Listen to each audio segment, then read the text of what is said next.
You want? I'm inclined to defer to Senator Duckworth if she's prepared to question, because we're going to do a number of rounds. Thank you, Mr. Chairman, and thank you, Ranking Member Coons. On my frequent travels to the Indo-Pacific, the PRC's coercive and aggressive tactics are never far from the forefront. 2 years ago, I met with the Philippine Coast Guard just as we were delivering the first Black Hawk helicopter to them that was eagerly anticipated and had been put to use. They had endless examples of videos of the wildly aggressive actions coming from the PRC, and those actions have only continued to escalate. We've seen the PRC weaponize the tourism industry and sow disinformation to try to destabilize their neighbors. This is all part of their playbook, and we all recognize it. Illinois soybean farmers are feeling it today, too, as they're being screwed over amid the Trump tariffs, bearing the brunt of some very real pain right now. So having co-led repeated bipartisan delegations to the Shangri-La Dialogue in recent years, I know that there is strong appetite for continued United States commitment to the region, particularly as a Pacific power ourselves. And we all know that in our absence, the PRC will fill that vacuum and exploit every loophole that they can find, with energy dependencies being another obvious target. And we can project our power militarily, and we must continue to show up for our allies and partners to keep proving that capability. But I feel very strongly that we have to show up on other fronts too. And I believe there's a bipartisan interest in doing so, especially on the energy front. Mr. Singleton, you've discussed this already.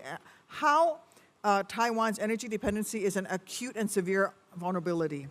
Can you elaborate on your recommendations and specific steps to the US that the United States should take to ensure LNG supply flows remain stable and accessible? And no, Senator Sullivan did not pay me to say that. What about what about other sources of energy? Because I've had this conversation with the Taiwans themselves. Thank you. No, absolutely. It's wonderful to see you again, ma'am. Energy is Taiwan's soft underbelly. There is no doubt about it. Taiwan has one of the most taxed grids of any OECD country. In the recent TTXs, and this is a fair warning for any think tanker that wants to go against the senator in a think tank or a war game, she had my number as the PRC in Move 1, so that was pretty frightening.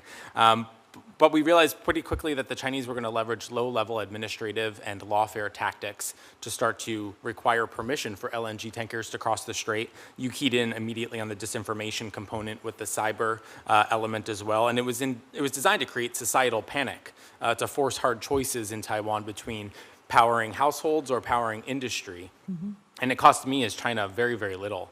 I think obviously we need to be pressuring Taiwan's key suppliers, including Qatar, that if they do try to cut off Taiwan, that they face some pretty serious consequences from the US.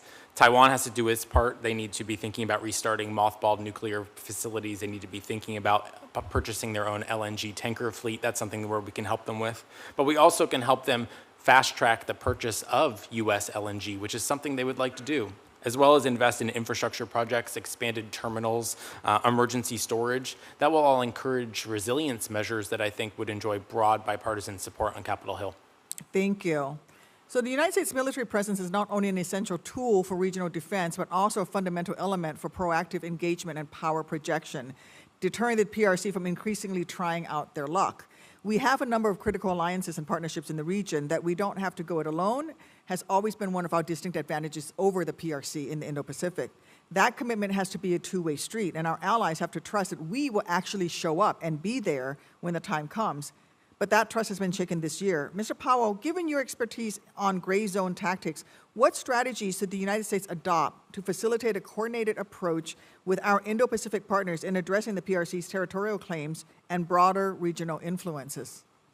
Senator Duckworth, thank you for the question. One particular one that I've already mentioned in my opening comment, and which we've spent a lot of time on, is studying very hard what the Philippines has done with assertive transparency. Now, assertive transparency is a term that we developed at Sealight. The Philippines itself doesn't use that exact term, but the systematic exposure, documentation, and release of information about gray zone tactics pulls back the curtain of China's opacity and deniability that they use to conduct their gray zone activities. In short, I think we should light up the gray zone. Thank you. And can we replicate these strategies around the world? What can you say about specific regional concerns that we should bear in mind here? Well, so that's, I think, one reason why it's important to also bring in outside actors. Now, I recognize as an outside actor involved in the transparency space, there's a little self-interest here.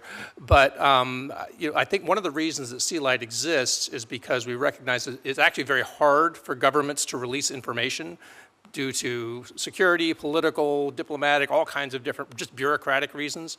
So I think it needs to be a combination of aggressively doing things like declassifying information, releasing information from government sources, which have the best information, but also bringing in private actors that actually bypass the government bureaucracies so that you can kind of have all hands on deck. Thank you. I have a final question, may I? Thank you, Mr. Chairman, for indulging me. I think looking forward, there are many steps that the United States should take to mitigate the PRC's illegal and coercive actions in the Indo-Pacific, but we also have to ensure that we keep open both diplomatic and financial channels with our partners to help them close their deficiencies. For instance, again, we talked about enhancing Taiwan's baseload energy options. Previous administrations' efforts to mitigate the immediate PRC threat to Taiwan have worked. Yet the Trump administration is withdrawing U.S. influence at a time when we actually need to show the PRC we remain with our friends. Dr. Ratner, what specific steps should the United States take to demonstrate its long-term commitment to the Indo-Pacific and its allies? And what are immediate and key components that need to be addressed? And how can we reconcile those needs with this administration's retreat from our longstanding commitments? Well, thank you, Senator Duckworth. I mean, clearly, I think we've heard from the chairman and ranking member as well as the witnesses today that we do need what we call a whole-of-government strategy that includes military operations and military support and assistance and being with our allies, as you suggest, but it's much more than that. We need our State Department rallying the international community in support of our allies. During the previous administration, when the PRC would engage in these kind of activities against the Philippines, there would be a chorus of over a dozen countries around the world speaking out about the dangers and the unacceptability of that behavior. So that's quite important. We need development assistance to be strengthening the resilience of our partners, helping with their economic development. We need the information part of this equation more clear to get the message out to the region, and we need to think about legal tactics to be pushing back on China as well. I will add one other thing, Senator Duckworth, in the context of your original question to Mr. Singleton about energy, which is that the PRC has its own energy vulnerabilities, and they've been doing a lot to try to patch those up, but they're not there yet. Their energy consumption is only increasing, and they have major vulnerabilities in that regard, just like they have major vulnerabilities politically, diplomatically, in the information space, with trade, finance, and economics. And we need to be much more strategic about how we're not just playing defense and trying to put Band-Aids on our own allies and partners, but rather thinking about how do we layer our strengths with our allies and partners against China's weaknesses and vulnerabilities to create opportunities of advantage to start pushing back on this. There are a number of places to do that. I don't think we've done that effectively yet, and we need to be willing to ask hard questions. It doesn't mean regime change. It doesn't mean we're going to take actions that are undermine the livelihood of the Chinese people, but there are very much clear things we can do to push back on the regime in Beijing that we haven't done yet, and we ought to change that. Thank you, Dr. Ratner. Thank you, Mr. Chairman.